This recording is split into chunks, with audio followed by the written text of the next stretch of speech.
इतिहास में रुचि रखने वाले आप सभी दर्शकों और श्रोताओं को मेरा नमस्कार। आज हम बैटल ऑफ भोपाल यानी भोपाल के युद्ध की चर्चा करेंगे, जिसने मध्य भारत के भविष्य की दिशा तय की थी। जैसा कि पिछले वीडियो में हमने अमझेरा के ऐतिहासिक युद्ध की चर्चा की थी, जिसमें बाजीराव पेशवा के भाई चिमाजी अप्पा के नेतृत्व में मराठों ने मुगल सत्ता को उखाड़ हिंदवी स्वराज्य के झंडे मालवा में गाड़ दिए थे। दोस्तों, वह कहते हैं ना कि दिया बुझने से पहले एक बार जोर से फड़फड़ाता है, तो मुगल साम्राज्य का बुझता हुआ दिया भी एक बार जोर से फड़फड़ाया, पर उसका सामना इस बार उस मराठा तूफान से था जिसका नेतृत्व स्वयं पंडित प्रधान बाजीराव कर रहे थे। चलिए सबसे पहले इस युद्ध के बैकग्राउंड को हम समझने की कोशिश करते हैं। दिसंबर सन 1737 में हुए इस युद्ध के समय मुगल साम्राज्य टूट सा गया था। मुगलों के बड़े बड़े सरदार मुगल बादशाह से अलग होकर अपना अपना इलाका पकड़कर उस पर स्वतंत्र रूप से राज करने के बारे में या तो सोच रहे थे या फिर वो ऐसा कर रहे थे। ऐसा ही एक मुगल सरदार था निजाम उल मुल्क, जो कि वर्तमान मुगल बादशाह मोहम्मद शाह रंगीले की करतूतों से परेशान होकर दक्कन में जाकर अपना स्वतंत्र राज्य कायम करना चाहता था। और उसने सन 1724 में शकरखेड़ा के युद्ध में बाजीराव पेशवा के सहयोग से दक्कन में के मुगल सूबेदार मुबारिस खान को हराकर अपना स्वतंत्र शासन हैदराबाद को राजधानी बनाकर शुरू भी किया। इस हरकत के कारण बादशाह मोहम्मद शाह निजाम से बहुत नाराज था, पर इतिहास की धारा को मराठों ने अपने पराक्रम से ऐसा मोड़ रखा था कि मुगल बादशाह मोहम्मद शाह को पुनः निजाम की जरूरत पड़ गई। कारण यह था कि मराठों ने नर्मदा पार बुंदेलखंड यहाँ तक कि दिल्ली तक अपना प्रभाव कायम कर लिया था। अब मुगल बादशाह चाहता था कि मराठों को मालवा से बाहर उखाड़कर फेंक दिया जाए, पर उसके सारे मोहरे पिट चुके थे या किसी काम के नहीं थे। तब उसे बादशाह औरंगजेब के समय के इस पुराने चावल यानी निजाम की याद आई, जो कि अब 68 वर्ष के हो चुके थे। बादशाह का फरमान आने के बाद निजाम सोचता है कि चलो इस मौके का फायदा उठाया जाए, और वह बुरहानपुर से दिल्ली की ओर बढ़ता है। दिल्ली में निजाम का बहुत ही भव्य स्वागत होता है। मुगल बादशाह निजाम को आसफ जहां की पदवी देता है। मुगल बादशाह निजाम के बड़े बेटे गजुद्दीन को मालवा और आगरा की सूबेदारी भी देता है, पर शर्त यह थी कि अब तुम्हें मालवा जाकर वहां से मराठों को हटाना होगा और वहां पे मुगल सत्ता फिर से कायम करनी होगी। बड़ा मुश्किल था, पर फिर भी निजाम सेना लेकर मालवा की ओर कूच करता है। रास्ते में निजाम की सेना में दतिया और ओरछा के राजा की सेनाएं भी जुड़ जाती है। साथ ही जयपुर के सवाई जयसिंह के बेटे भी इस काफिले में शामिल हो जाते हैं। कुछ और लोकल जमींदार और रोहिले पठान भी निजाम के साथ जुड़ जाते हैं। छत्रसाल बुंदेला के पुत्र से भी निजाम की बातचीत होती है। निजाम को यहाँ कोटा का भी सहयोग प्राप्त था। कुल मिलाकर कहा जाए तो निजाम की सेना में 80,000 के करीब लोग थे। निजाम ने अपने बेटे नसीर जंग को दक्कन में ही तैनात कर रखा था, पेशवा को आगे बढ़ने से रोकने के लिए। पर मराठे भी निजाम की हर चाल पर नजर रखे हुए थे।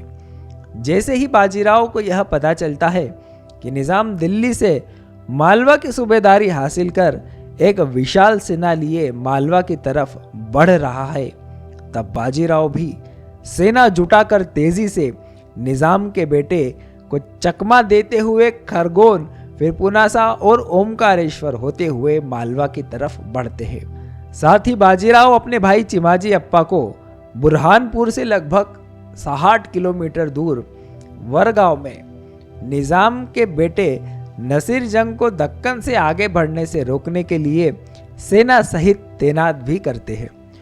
यहाँ चिमाजी अप्पा के पास लगभग 12,000 सैनिक थे। होलकर और सिंधिया सरदार की सेनाएं पहले से ही मालवा में मौजूद थी। कुल मिलाकर बाजीराव जी के पास 80,000 के करीब तेज तर्रार घुड़सवार सेना का दल था, जो कि उस समय पूरे भारत में सर्वश्रेष्ठ माना जाता था। दिसंबर सन 1737 की शुरुआत में ही मुठभेड़ें शुरू हो जाती है। मालवा में मुगल सरदार मीर मन्नू मराठों के रेवेन्यू ऑफिसर को मार डालता है, पर सिंधिया और होलकर सरदार मीर मन्नू पर हमला कर उसे भी मार डालते हैं। निजाम का बेटा नसीर जंग यहाँ सोच रहा था, यदि सरदार रघुजी भोसले और दामाजी गायकवाड़ भी बाजीराव की सेना से मिल गए तो मेरे लिए मुसीबतें और बढ़ जाएंगी। इसलिए वह इच्छापुर के नवाब सुजायत खान को रघुजी भोसले पर हमला करने के लिए भेजता है, पर रघुजी सुजायत को बहुत बुरी तरह से हरा देते हैं और आगे सयाजी गायकवाड़ भी पेशवा की सेना से जुड़ जाते हैं।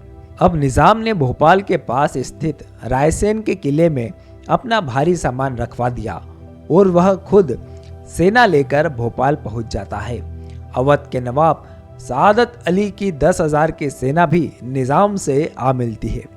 अब निजाम यहाँ बहुत अजीब सी रणनीति को अपनाते हुए भोपाल के किले के पास मोर्चाबंदी करता है, जहाँ एक और किला तो उसके पिछले भाग में बड़ा सा तालाब था। जबकि इतनी ताकतवर सेना और भारत का सर्वश्रेष्ठ तोपखाना निजाम के पास था तो उसे सीधे मराठों पर हमला बोलना चाहिए था, ऐसा बाजीराव भी सोचते थे। पर निजाम यहाँ मोर्चाबंदी कर दिल्ली की ओर से मदद आने की राह तक रहा था। साथ ही वह अपने बेटे नसीर जंग को भी सेना सहित भोपाल बुला रहा था, पर उसका बेटा आए तो आए कैसे, क्योंकि चिमाजी अप्पा ने दक्कन में उसका रास्ता रोक रखा था। निजाम यहाँ समय काट रहा था। यह देख मराठा निजाम के कुछ बाहरी कैंप लूट लेते हैं। फिर निजाम राजपूत और जाट सैनिकों को सवाई जयसिंह के पुत्र के नेतृत्व में भेजता है।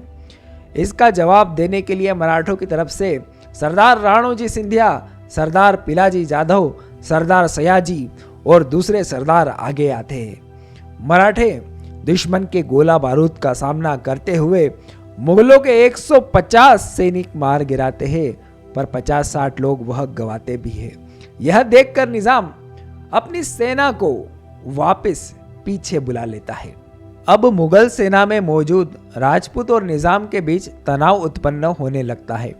राजपूत यहाँ से जाने के बारे में सोचते हैं, पर जा नहीं पाते, क्योंकि उनका साजो सामान किले में निजाम के सैनिकों की निगरानी में ही था। निजाम के नेतृत्व वाली मुगल सेना में राशन की कमी होने लगी थी। घोड़े तथा बैलों का दाना पानी भी खत्म हो गया था।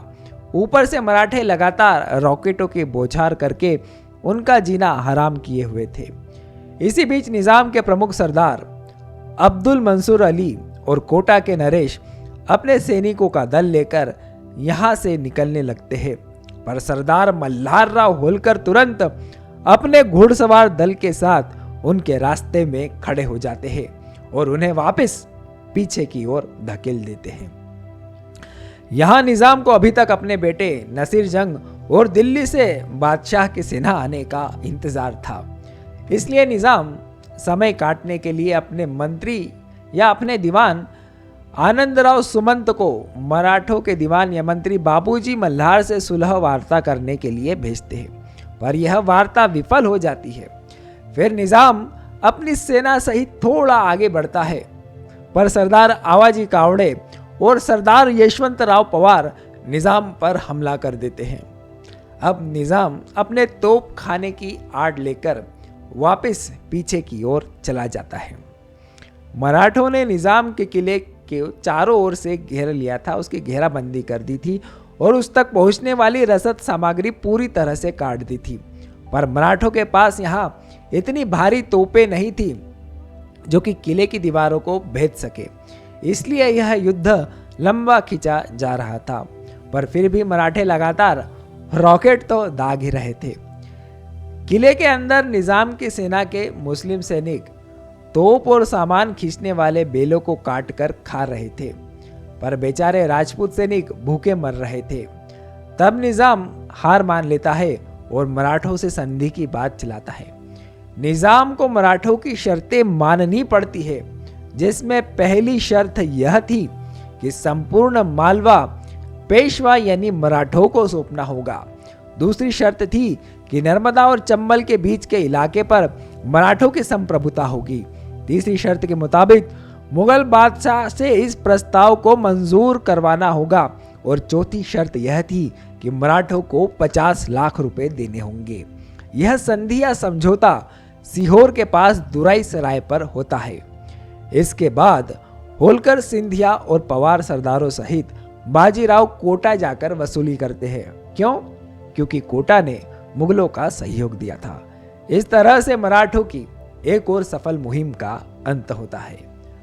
दोस्तों, हम अक्सर भारतीय राजाओं के द्वारा हारे हुए युद्धों की चर्चा ही ज्यादा करते हैं, इसलिए हिंदवी स्वराज्य की इस जीत को ज्यादा से ज्यादा लोगों तक शेयर जरूर कीजिएगा और ऐसे ही वीडियो देखने के लिए हमारे चैनल को सब्सक्राइब भी जरूर कीजिएगा। धन्यवाद।